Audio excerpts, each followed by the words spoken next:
L'île des cœurs, curieux.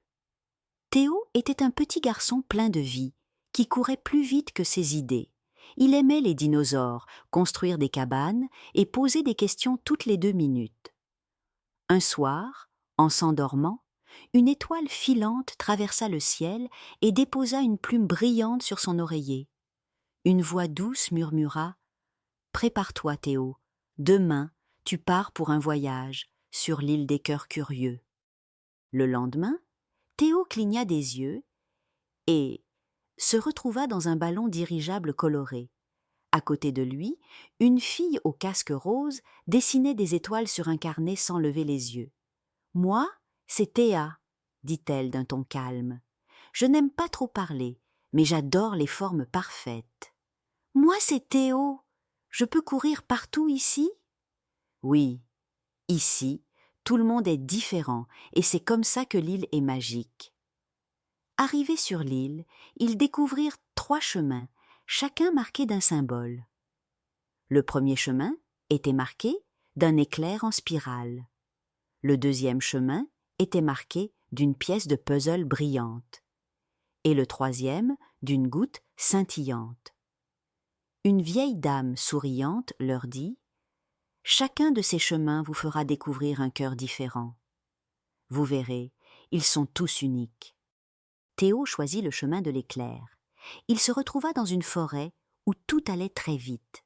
Les oiseaux chantaient sans s'arrêter, les feuilles dansaient et même les fleurs clignotaient. Un garçon nommé Noam surgit en courant.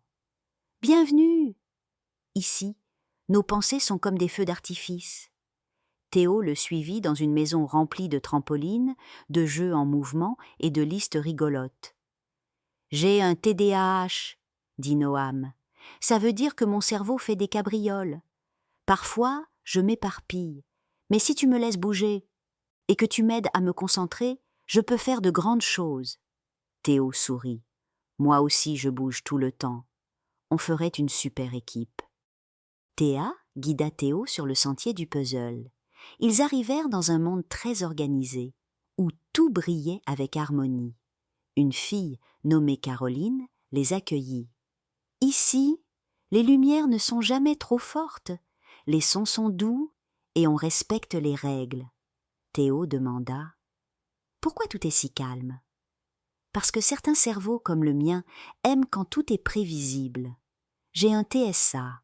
Ça veut dire que j'aime les routines, les détails et que les émotions peuvent me submerger. Mais je vois des choses que d'autres ne remarquent pas. » Théa murmura. « Moi aussi, je suis comme toi, Caroline. » Les 2 filles se regardèrent et sourirent sans rien dire de plus. Le dernier chemin les mena à un champ de fleurs musicales. Chaque fleur chantait une émotion différente, la joie, la colère, la tristesse, la peur. Une petite fille les attendait, les larmes aux yeux. « Je m'appelle Aïna. J'ai l'impression que mon cœur est un tambour géant.